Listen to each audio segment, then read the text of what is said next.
आइए अब हम साम्यावस्था को एक उदाहरण के द्वारा समझते हैं। मान लीजिए हमारे पास एक बंद पात्र है जिसमें दो अभिकारक A तथा B हैं। ये आपस में मिलकर उत्पाद C तथा D का निर्माण करते हैं। अभिकारक तथा उत्पाद के मध्य जो उत्क्रमणीयता का निशान है वह दर्शाता है कि यह जो रासायनिक प्रक्रम है या प्रक्रिया है एक उत्क्रमणीय प्रक्रम है। प्रारंभ में जब हम अभिक्रिया करते हैं तो वहां पर हमारे पास सिर्फ अभिकारक होते हैं और इसीलिए अभिकारक A तथा B की मिलकर उत्पाद बनाने की दर ज्यादा होती है। यानी कि यहाँ पर हम कहें कि जो अग्र अभिक्रिया है उसकी दर अधिक होती है। धीरे धीरे जैसे जैसे अभिक्रिया आगे बढ़ती है अभिकारकों की सांद्रता कम होती जाती है तथा उत्पाद की सांद्रता धीरे धीरे बढ़ती जाती है। इसके पश्चात यहाँ पर उत्पाद आपस में मिलकर अभिकारक में परिवर्तित होना शुरू कर देते हैं।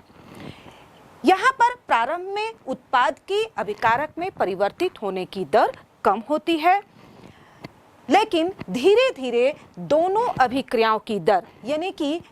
अभिकारक के उत्पाद में परिवर्तित होने की दर तथा उत्पाद के अभिकारक में परिवर्तित होने की दर बराबर हो जाती है और इस स्थिति को ही हम साम्यावस्था कहते हैं। यानी कि हम कह सकते हैं कि किसी भी उत्क्रमणीय अभिक्रिया की वह अवस्था जिस पर उसकी अग्र अभिक्रिया तथा पश्च अभिक्रिया का वेग आपस में समान हो जाता है उसे हम साम्यावस्था कहते हैं। या हम ऐसा कह सकते हैं कोई भी उत्क्रमणीय प्रक्रम चाहे वह भौतिक प्रक्रम हो अथवा रासायनिक प्रक्रम हो, जब इसके अग्र अभिक्रिया की दर उसके पश्च अभिक्रिया की दर के बराबर हो जाती है तो उस अवस्था को हम उस प्रक्रम की साम्यावस्था कहते हैं। हम इसे दूसरे तरह से भी परिभाषित कर सकते हैं। जब किसी उत्क्रमणीय प्रक्रम में जो कि बंद पात्र में हो रहा है, जब उसकी अभिकारकों तथा उत्पाद की सांद्रताएं स्थिर हो जाती हैं, यहाँ पर हम कहेंगे बराबर नहीं होती हैं, स्थिर हो जाती हैं, उस अवस्था को हम उस प्रक्रम की साम्यावस्था कहते हैं। तो इस तरह से हम यहाँ पर साम्यावस्था के विषय में जान चुके हैं। अब हम विभिन्न प्रकार के भौतिक तथा रासायनिक प्रक्रमों में होने वाली साम्यावस्था के विषय में जानेंगे। सबसे पहले हम जानेंगे भौतिक प्रक्रमों में साम्यावस्था, या हम इसे इस प्रकार से कह सकते हैं प्रावस्था रूपांतरण में होने वाली साम्यावस्था का अध्ययन करना। भौतिक प्रक्रमों में होने वाले प्रक्रम के अध्ययन के द्वारा हम साम्यावस्था में निकाय में किस प्रकार के परिवर्तन होते हैं उनके लक्षणों का अध्ययन आसानी से कर सकते हैं। और इस प्रकार के जो भौतिक प्रकरण होते हैं उसमें मुख्य रूप से प्रावस्था रूपांतरण प्रक्रम सबसे अधिक उपयुक्त होते हैं। अब हम जानते हैं कि जो पदार्थ होती है उसकी तीन प्रावस्थाएं होती हैं। तो इस तरह से हमारे पास जो प्रावस्था रूपांतरण प्रक्रम होते हैं वो भी तीन प्रकार के प्राप्त होते हैं। जैसे कि ठोस द्रव प्रावस्था, यानी कि इसमें ठोस का द्रव में तथा द्रव का वापस ठोस में रूपांतरण होने वाला प्रक्रम। इसी तरह से द्रव गैस प्रावस्था भी हो सकती है जिसमें कि द्रव का गैस में परिवर्तन तथा गैस के अणुओं का वापस द्रव में परिवर्तन। इसी प्रकार से एक तीसरी प्रावस्था रूपांतरण प्रक्रम भी हो सकता है जिसमें कि ठोस सीधे ही गैस में परिवर्तित होता है तथा गैस के अणु वापस ठोस में परिवर्तित होते हैं। तो इस तरह से हमारे पास प्रावस्था रूपांतरण के तीन प्रक्रम होते हैं और इसमें साम्यावस्था के दौरान या साम्यावस्था के फलस्वरूप निकाय में किस प्रकार के लक्षण उत्पन्न होते हैं इसके विषय में हम जानेंगे। सबसे पहले हम जानते हैं ठोस द्रव साम्यावस्था। ठोस द्रव साम्यावस्था को समझने के लिए हम एक उदाहरण लेते हैं। मान लीजिए हमारे पास एक इंसुलेटर थर्मस फ्लास्क है। यहाँ पर हम बता दें कि ये जो इंसुलेटर थर्मस फ्लास्क है यह एक विलगित निकाय की तरह है। यानी कि वह निकाय जिससे ऊष्मा तथा पदार्थ दोनों का ही स्थानांतरण निकाय तथा परिवेश के मध्य नहीं होता है। तो इस तरह का विलगित निकाय हम लेते हैं और इसमें हम जल की एक निश्चित मात्रा ले लेते हैं। साथ ही साथ इसमें अंदर हम एक बर्फ का टुकड़ा जिसका निश्चित द्रव्यमान हो उससे डाल देते हैं। अब इसको डालने के पश्चात हम यहाँ पर देखते हैं कि समय के साथ ना तो जल के द्रव्यमान में कोई परिवर्तन आता है और ना ही बर्फ के द्रव्यमान में कोई परिवर्तन आता है। लेकिन हम ये बता दें कि यहाँ पर जल तथा बर्फ के अणुओं के मध्य निश्चित रूप से नियमित रूप से रासायनिक प्रक्रियाएं या रूपांतरण प्रक्रियाएं होती रहती हैं। यहाँ पर इनके द्रव्यमान में परिवर्तन इसलिए दिखाई नहीं देता क्योंकि जो जल है उसके अणु जिस दर से बर्फ में जाकर समाहित होते हैं उसी दर से बर्फ में जो जल के अणु हैं वह उसी दर से जल में आकर वितरित होते रहते हैं और इस प्रकार से जल के बर्फ में परिवर्तन की दर तथा बर्फ के वापस जल में परिवर्तन होने की दर एक समान होती है। और इसीलिए हमें पूर्ण रूप से यदि हम देखते हैं या औसत रूप से यदि हम देखते हैं तो यहाँ पर हमें दोनों के ही पदार्थ के द्रव्यमान में ना तो बर्फ के ना ही जल के द्रव्यमान में कोई अंतर दिखाई देता है और इसीलिए हमें देखकर लगता है कि यहाँ पर किसी भी प्रकार का परिवर्तन नहीं हो रहा है, लेकिन वास्तव में यहाँ पर एक दोनों के अणुओं के मध्य एक गतिक साम्य होता है और इसीलिए हम यहाँ पर कहते हैं कि ये जो प्रक्रम हो रहा है यह एक गतिक साम्यावस्था का उदाहरण है। यहाँ पर हम देखें कि ये जो साम्य हो रहा है यहाँ पर हम जो तापमान है वह 273 केल्विन यानी कि 0 डिग्री सेंटीग्रेड रखते हैं। साथ ही साथ यहाँ का जो दाब है वह भी हम निश्चित यानी कि एक वायुमंडलीय दाब रखते हैं और इस अवस्था में ही जो दोनों के द्रव के बर्फ में परिवर्तित होने की दर तथा बर्फ के वापस द्रव में परिवर्तित होने की दर समान होती है और इसीलिए यहाँ पर इनके द्रव्यमान में कोई परिवर्तन हमें दिखाई नहीं देता है। और यहाँ पर हम कह सकते हैं कि जो स्पष्ट रूप से कह सकते हैं कि बर्फ और जल एक निश्चित तापमान पर ही साम्यावस्था प्रदर्शित करते हैं, यानी कि जहां पर बर्फ और जल एक निश्चित तापमान 273 केल्विन तथा एक निश्चित दाब एक वायुमंडलीय दाब पर ही आपस में साम्यावस्था प्रदर्शित करते हैं। इसी तरह से किसी भी शुद्ध पदार्थ की ठोस तथा द्रव अवस्थाएं एक निश्चित तापमान तथा निश्चित दाब पर ही साम्यावस्था प्रदर्शित करती हैं और इस तापमान को हम उस द्रव का गलनांक या हिमांक कहते हैं। तो इस तरह से हम गलनांक या हिमांक को परिभाषित कर सकते हैं। किसी वायुमंडलीय दाब पर किसी शुद्ध पदार्थ के लिए वह तापमान जिस पर उसकी ठोस तथा द्रव प्रावस्थाएं साम्यावस्था में होती हैं उसका मानक गलनांक या मानक हिमांक कहलाता है। और इस तरह से हम जानते हैं कि जो शुद्ध जल होता है उसके लिए उसका हिमांक बिंदु भी 0 डिग्री सेंटीग्रेड यानी कि 273 केल्विन होता है तथा उसका जो हिमांक बिंदु होता है वह भी 0 डिग्री सेंटीग्रेड यानी कि 273 केल्विन होता है। तो इस तरह से हम निष्कर्ष निकाल सकते हैं कि यहाँ पर जो ठोस द्रव साम्यावस्था होती है उस साम्यावस्था में दोनों ही विपरीत प्रक्रियाएं समान वेग से चलती हैं, यानी कि अग्र अभिक्रिया तथा पश्च अभिक्रिया दोनों ही प्रक्रियाएं समान वेग से चलती हैं। साथ ही साथ दोनों अभिक्रियाओं की जो दर होती है वह भी एक दूसरे के समान होती है। साथ ही साथ यहाँ पर इनके जो द्रव्यमान होते हैं, इस जो साम्यावस्था होती है उसमें इनके द्रव्यमान भी स्थिर रहते हैं। तो यह है ठोस द्रव साम्यावस्था। आइए अब हम दूसरे प्रकार के प्रावस्था रूपांतरण प्रक्रम में साम्यावस्था का अध्ययन करते हैं। यह प्रावस्था रूपांतरण प्रक्रम है द्रव वाष्प साम्यावस्था। इसे भी हम एक उदाहरण के द्वारा समझते हैं। मान लीजिए हमारे पास एक कांच का बॉक्स है, जिसके एक तरफ यहाँ पर आपको ये जो साइड भुजा दिख रही है, यह वास्तव में मैनोमीटर है। इसमें पारा भरा हुआ है जिसका तल निश्चित है। प्रारंभ में चूंकि ये कांच के बॉक्स में नमी की कुछ मात्रा हो सकती है, इसे दूर करने के लिए हम एक वॉच ग्लास में कोई भी नमी अवशोषक पदार्थ जैसे कि कैल्शियम क्लोराइड या फास्फोरस पेंटा ऑक्साइड ले सकते हैं और कुछ समय के लिए इसमें छोड़ देते हैं। ये कैल्शियम क्लोराइड या फिर फास्फोरस पेंटॉक्साइड इसके अंदर उपस्थित नमी को पूरी तरह से अवशोषित कर लेते हैं। इसके पश्चात इस पेट्रो डिश को हम बाहर निकाल देते हैं और यहाँ पर अब दूसरी पेट्रो डिश में एक निश्चित मात्रा में जल की मात्रा लेकर इस कांच के बॉक्स के अंदर डाल देते हैं। इसके बाद हम इस पूरे प्रक्रम का अध्ययन करते हैं। प्रारंभ में हम देखते हैं कि यहाँ पर चूंकि जल है और हम जानते हैं कि जल की सतह से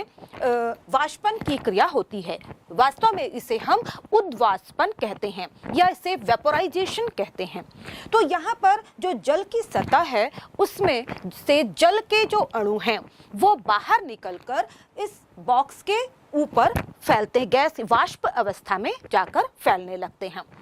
जिससे इन वाष्प के अणुओं का इस जल की सतह पर एक दबाव बन जाता है, जिसे हम वाष्प का दाब कहते हैं।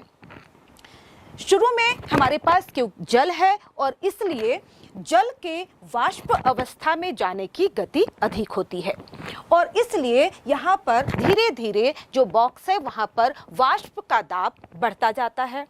और इस दाब के बढ़ने से ये जो दाब है, ये जो बाहर की तरफ मैनोमीटर लगा हुआ है इस पर भी दबाव डालता है, जिससे ये जो पारे का तल है धीरे धीरे दाईं भुजा की ओर बढ़ने लगता है, जो दर्शाता है कि यहाँ पर जल के अणुओं का जल के वाष्प के रूप में परिवर्तित होना की प्रक्रिया को दर्शाता है।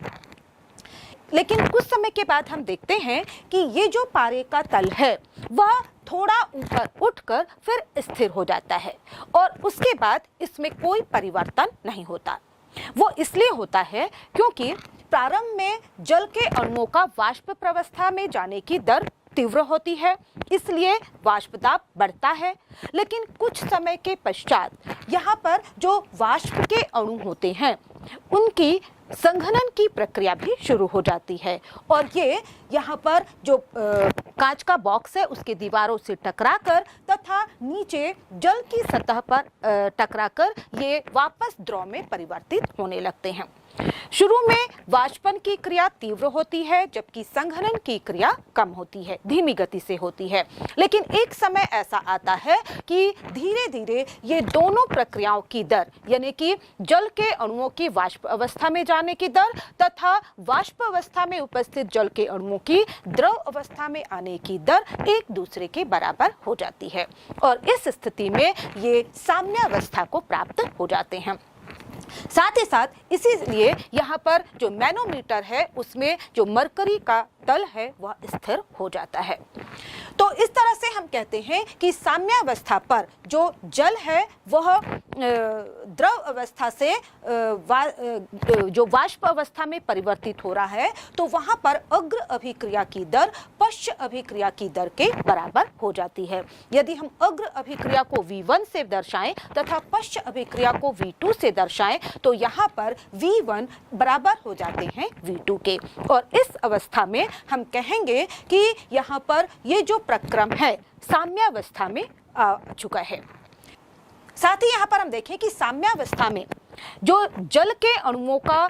वाष्प दाब है वो दिए गए तापमान पर स्थिर होता है और इस वाष्प दाब को हम जल का साम्य दाब कहते हैं, क्योंकि यहाँ पर हम जानते हैं कि यदि तापमान बढ़ा दिया जाता है तो वाष्प दाब में बढ़ोतरी हो जाती है। इस प्रकार हम यहाँ पर देख के कह सकते हैं कि बंद पात्र में जल तथा उसकी जलवाष्प दोनों ही एक वायुमंडलीय दाब तथा 100 डिग्री सेंटीग्रेड तापमान पर आपस में साम्यावस्था में होते हैं और इसीलिए 100 डिग्री सेंटीग्रेड तापमान को हम जल का क्वथनांक बिंदु कहते हैं। इस प्रकार हम किसी शुद्ध पदार्थ के लिए क्वथनांक को इस प्रकार से परिभाषित कर सकते हैं। किसी भी शुद्ध पदार्थ के लिए एक वायुमंडलीय दाब पर वह तापमान जिस पर उसकी द्रव अवस्था अपनी वाष्प अवस्था के साथ साम्यावस्था पर होती है उसका क्वथनांक कहलाता है। या हम दूसरे शब्दों में इसे इस प्रकार से भी कह सकते हैं, किसी भी शुद्ध पदार्थ के लिए वह तापमान जिस पर उसका वाष्प दाब वायुमंडलीय वाष्प दाब या बाह्य वाष्प दाब के बराबर हो जाता है वह तापमान उसका क्वथनांक कहलाता है। हम ये भी बता दें कि किसी भी द्रव का क्वथनांक उसके वायुमंडलीय दाब या बाह्य दाब पर निर्भर करता है। यदि बाह्य दाब अधिक होता है तो किसी भी द्रव का क्वथनांक अधिक हो जाता है और यदि बाह्य दाब कम होता है तो उस द्रव का क्वथनांक कम हो जाता है। इसी तरह से किसी द्रव का क्वथनांक ऊंचाई पर भी निर्भर करता है। ऊंचाई पर हम जब जाते हैं तो वहां पर हम जानते हैं कि वायु दाब कम होता है और इस स्थिति में किसी भी द्रव का क्वथनांक कम हो जाता है, यानी कि वह अपने जो एक वायुमंडलीय वाले क्वथनांक बिंदु से बहुत कम तापमान पर ही उबलने लगता है। इसी तरह से यदि हम उस द्रव को बहुत अधिक बाह्य दाब वाले क्षेत्र में रख देते हैं तो वह द्रव अपने एक वायुमंडलीय वाले दाब से बहुत अधिक ताप पर वह उबलता है। इस तरह से उसका क्वथनांक अधिक हो जाता है। हम यह भी देख सकते हैं कि वे द्रव जिनके वाष्प दाब अधिक होते हैं उनके क्वथनांक कम होते हैं। उदाहरण के लिए यदि हम जल की तुलना मेथाइल अल्कोहल या एसीटोन या ईथर से करें तो हम जानते हैं कि जल की तुलना में इनके वाष्प दाब अधिक होते हैं और इसीलिए इनके क्वथनांक कम होते हैं। और यही कारण है कि यदि हम खुले पात्र में इन द्रवों को रखते हैं तो कुछ समय के बाद ये द्रव, क्योंकि इनके वाष्प दाब अधिक होते हैं अतः ये अधिक वाष्पशील होते हैं और इसीलिए कुछ समय के बाद हमें पात्र में कोई भी द्रव दिखाई नहीं देता, क्योंकि ये वातावरण में वाष्पित अवस्था में वाष्प अवस्था में चले जाते हैं, जबकि उसकी तुलना में जो जल है वह धीरे धीरे वाष्पीकृत होता है, क्योंकि जल का वाष्प दाब इन द्रवों के वाष्प दाब की तुलना में कम होता है। इसी तरह से हम यह भी कह सकते हैं कि जिन द्रवों का वाष्प दाब अधिक होता है उनके क्वथनांक कम होते हैं और यही कारण है कि ये कम तापमान पर भी वाष्पशील होते हैं, जबकि जो जल है जिसका क्वथनांक अधिक होता है और वाष्प दाब कम होता है यह अधिक तापमान पर वाष्पशील होता है। तो इस तरह से हमने जाना कि किस तरह से जो द्रव वाष्प साम्यावस्था होती है या जो द्रव वाष्प साम्यावस्था में प्रावस्था रूपांतरण प्रक्रम है उस समय निकाय में कौन कौन से लक्षण होते हैं। इसके बाद हम तीसरी साम्यावस्था का अध्ययन करेंगे और यह जो प्रावस्था रूपांतरण प्रक्रम है वह है ठोस का गैस में परिवर्तन प्रक्रम। इसके लिए हमें कुछ विशेष पदार्थों की आवश्यकता होती है, ऐसे पदार्थ जो कि ठोस अवस्था से यदि इन्हें ऊष्मा दी जाए तो सीधे ही गैस अवस्था में या वाष्प अवस्था में परिवर्तित हो जाते हैं। इसके कुछ कई उदाहरण हैं, जैसे कि यहाँ पर अमोनियम क्लोराइड ले सकते हैं या आपने घरों में उपयोग किया होगा, आप जानते हैं कपूर, जिसे हम जब जलाते हैं तो वह सीधे वाष्प अवस्था में परिवर्तित हो जाता है। इसी तरह से हम ले सकते हैं आयोडीन, जो कि एक ऊर्ध्वपातित पदार्थ होता है। इसे हम एक उदाहरण के द्वारा लेते हैं। यहाँ पर हमने एक बंद बॉक्स लिया हुआ है कांच का और इसमें हम नीचे तली पर ठोस आयोडीन लेते हैं। धीरे धीरे जब इस पात्र को ऊष्मा दी जाती है तो यहाँ पर जो आयोडीन है वह सीधे ही वाष्प अवस्था में परिवर्तित होने लगती है। जैसे जैसे ये वाष्प अवस्था में परिवर्तित होती है, जो कांच का बॉक्स है वह बैगनी कलर का दिखने लगता है। शुरू में कलर की तीव्रता कम होती है, लेकिन जैसे जैसे क्रिया आगे बढ़ती है यहाँ पर जो बैगनी कलर की तीव्रता है वह बढ़ने लगती है और एक निश्चित समय के पश्चात इस जो बैगनी रंग की तीव्रता है वह स्थायी हो जाती है। शुरू में हम जानते हैं कि जो ठोस आयोडीन है उसकी वाष्प अवस्था में जाने की दर अधिक होती है, इसलिए धीरे धीरे जो रंग की तीव्रता है वह बढ़ती है। लेकिन कुछ समय के पश्चात यहाँ पर जो वाष्प अवस्था में आयोडीन होती है उसकी वापस ठोस अवस्था में परिवर्तित होने की दर बढ़ने लगती है और एक अवस्था ऐसी आती है जबकि अग्र अभिक्रिया की दर पश्च अभिक्रिया की दर के बराबर हो जाती है और इस स्थिति में जो बैगनी रंग की तीव्रता है वह स्थायी हो जाती है। इस अवस्था में हम कह सकते हैं कि जो ठोस अवस्था है अपनी वाष्प अवस्था के साथ साम्यावस्था में आ जाती है। तो इस तरह से हमने देखा कि किस प्रकार प्रावस्था परिवर्तन में जो साम्यावस्था होती है उसमें निकाय में कौन कौन से लक्षण दिखाई देते हैं। इसके बाद हम कुछ अन्य प्रकार की साम्यावस्था का भी अध्ययन करेंगे। अगला प्रक्रम हम देखने वाले हैं वह है द्रव में ठोस की घुलनशीलता संबंधी साम्य। इसे भी हम एक उदाहरण के द्वारा समझते हैं। यहाँ पर हमने एक कांच का बॉक्स लिया है और इसमें हमने निश्चित मात्रा में जल लिया है। अब इस निश्चित मात्रा में जो जल है उसमें हम चीनी या शक्कर की मात्रा घोलना शुरू करते हैं। प्रारंभ में हम देखते हैं क्योंकि हमने यहाँ पर जो तापमान है वह भी निश्चित रखा हुआ है, क्योंकि हम जानते हैं कि किसी भी ठोस की द्रव में जो विलेयता है वह तापमान के द्वारा प्रभावित होती है और इसीलिए यहाँ पर हम निश्चित तापमान पर द्रव की निश्चित मात्रा में हम चीनी की मात्रा घोलना प्रारंभ करते हैं। शुरू में हम जैसे जैसे यहाँ पर चीनी डालते हैं वह बड़ी आसानी से जल में विलयित होती जाती है, लेकिन कुछ समय के पश्चात हम देखते हैं कि चीनी घुलनी बंद हो जाती है और वह इस जो बॉक्स है उसके नीचे तली पर एकत्रित होने लगती है और इस समय के साथ हम देखते हैं कि जो नीचे तली में एकत्रित चीनी की मात्रा है उसमें किसी भी प्रकार का या उसके द्रव्यमान में किसी भी प्रकार का परिवर्तन होता दिखाई नहीं देता और इस अवस्था में हम कहते हैं कि यहाँ पर जो ठोस या अघुलित चीनी के अणु हैं उसमें तथा जो द्रव में घुलित अवस्था में यानी एक्वस सॉल्यूशन में जो चीनी के अणु हैं उनके बीच साम्यावस्था स्थापित हो गई है। यहाँ पर हमें जो अघुलित चीनी की मात्रा है उसके द्रव्यमान में परिवर्तन इसलिए नहीं दिखाई देता है क्योंकि यहाँ पर चीनी के अणुओं की जल में जाने की दर तथा जल में उपस्थित जो चीनी के अणु हैं उनके वापस ठोस अवस्था में समाहित हो जाने की दर एक दूसरे के बराबर हो गई है।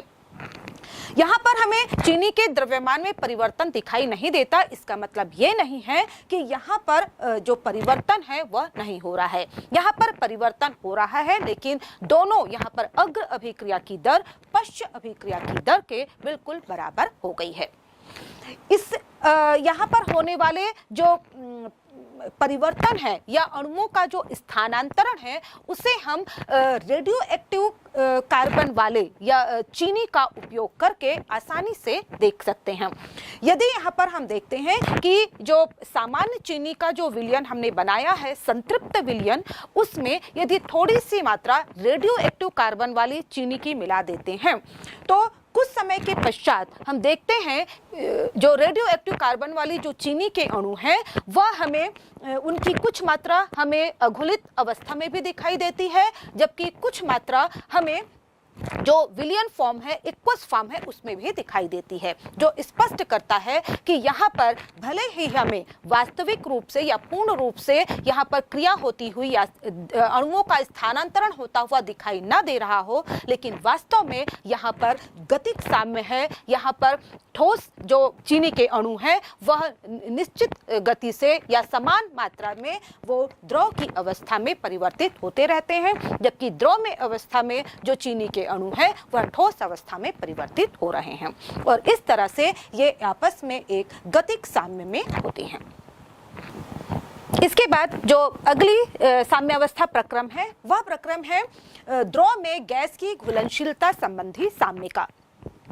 इसे हम सोडा वाटर की बोतल का उदाहरण लेकर समझ सकते हैं। हम जानते हैं कि जो सोडा वाटर होता है उसमें जल में कार्बन डाइऑक्साइड प्रेशर के द्वारा, दबाव के द्वारा घोली जाती है,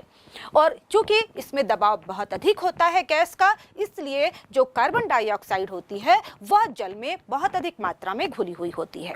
लेकिन जैसे ही हम इस सोडा वाटर की बोतल का ढक्कन खोलते हैं, चूंकि बाहर जो जल है उसके ऊपर गैस का दबाव बिल्कुल कम हो जाता है, और इसलिए अब जल में घुली हुई जो कार्बन डाइऑक्साइड है वह भी निकलकर बाहर आ जाती है, और इसीलिए तेजी के साथ जो झाग और द्रव होती है, कार्बन डाइऑक्साइड होता है, वह हमें बाहर निकलती हुई दिखाई देती है। इसमें उपस्थित साम्य को हम इस प्रकार से समझ सकते हैं। यहाँ पर मान लीजिए हमने एक द्रव लिया है और इसके ऊपर गैस है, तो यहाँ पर हम जानते हैं कि किसी भी गैस की किसी द्रव में विलेयता गैस के द्वारा द्रव के तल पर लगाए जाने वाले दाब पर निर्भर करती है। तो जब हम यहाँ पर द्रव के ऊपर कार्बन डाइऑक्साइड लेते हैं तो यहाँ पर उसमें से जो कार्बन डाइऑक्साइड है उसकी कुछ मात्रा द्रव में घुल जाती है, और इस तरह से यहाँ पर हम देखते हैं कि द्रव में घुली हुई जो कार्बन डाइऑक्साइड की मात्रा है, जो एक्वस कार्बन डाइऑक्साइड है, उसकी समय के साथ कार्बन डाइऑक्साइड गैस के रूप में परिवर्तित होने की दर तथा जो गैस में के रूप में कार्बन डाइऑक्साइड है उसकी एक्वस फॉर्म में जाने की दर एक दूसरे के बराबर हो जाती है, और इस तरह से यहाँ पर साम्यावस्था स्थापित हो जाती है।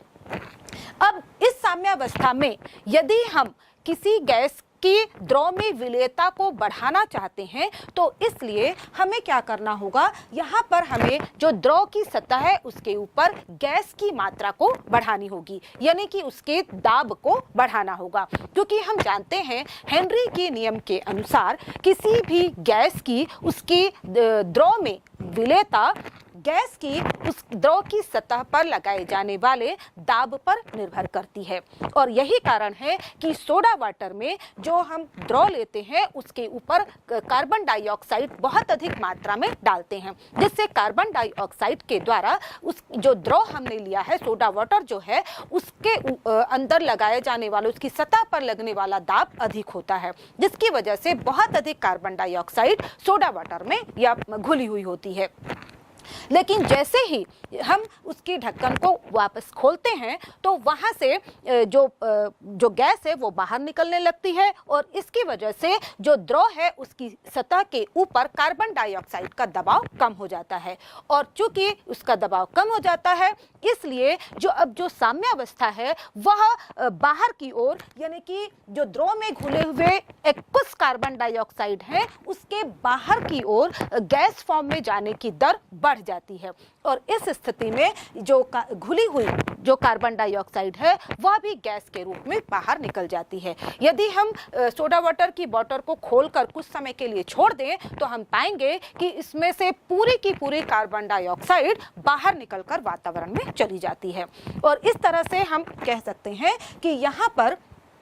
जो गैस की द्रव में घुलनशीलता की जो साम्यावस्था है वह दाब पर निर्भर करती है, और इस तरह से यदि हमें किसी द्रव में गैस के विलेयता को बढ़ाना है तो हम दाब में वृद्धि करके यह कर सकते हैं, और इस तरह से हम देखते हैं कि इस प्रकार की जो साम्यावस्था है वह स्थिर ताप पर तथा एक निश्चित दाब पर हमें दिखाई देती है। इन विभिन्न प्रकार के भौतिक प्रक्रमों में साम्यावस्था का अध्ययन करने के पश्चात हम इस निष्कर्ष पर पहुंचते हैं कि जो भौतिक प्रक्रमों में साम्यावस्था होती है वह निश्चित तापमान पर तथा अधिकतर बंद पात्रों में संपन्न होती हैं। साथ ही साथ यहाँ पर ये जो भौतिक साम्यावस्था है वह गतिक होती है, अर्थात इसमें दोनों ही विरोधी या विपरीत प्रक्रियाएं यानी कि अग्र तथा स्पर्श प्रक्रियाओं की दर एक दूसरे के बराबर हो जाती है। साथ ही साथ भौतिक प्रक्रमों में साम्यावस्था प्राप्त करने के लिए निकाय तथा परिवेश के बीच किसी भी प्रकार के ऊर्जा के स्थानांतरण की आवश्यकता नहीं होती है। साथ ही जो साम्यावस्था होती है वह विभिन्न प्रक्रमों जैसे कि सांद्रण, ताप तथा दाब आदि पर निर्भर करती है। इसके अलावा यहाँ पर जो साम्यावस्था के दौरान या साम्यावस्था में विभिन्न जो अभिकर्मक या उत्पाद होते हैं उनके द्रव्यमान स्थिर हो जाते हैं। तो इस तरह से भौतिक प्रक्रमों में होने वाले साम्यावस्था के लक्षण हम समझ गए हैं। इसके पश्चात हम देखेंगे रासायनिक प्रक्रमों में होने वाले साम्य के लक्षण। इस प्रकार सामान्य रूप से कहा जा सकता है कि ठोस द्रव साम्यावस्था के लिए वायुमंडलीय दाब पर 1.013 बार दाब एक ही ताप यानी कि गलनांक ऐसा होता है जिस पर दोनों प्रावस्थाएं पाई जाती हैं। यदि परिवेश से ऊष्मा का विनिमय न हो तो दोनों प्रावस्थाओं के द्रव्यमान स्थिर होते हैं। इसी तरह से वाष्प द्रव साम्यावस्था के लिए किसी निश्चित ताप पर वाष्प दाब स्थिर होता है। द्रव में ठोस की घुलनशीलता के लिए किसी निश्चित ताप पर द्रव में ठोस की विलेयता निश्चित होती है। इसी तरह से हम यह भी कह सकते हैं कि द्रव में गैस की विलेयता द्रव के ऊपर गैस के दाब अथवा सांद्रता के समानुपाती होती है।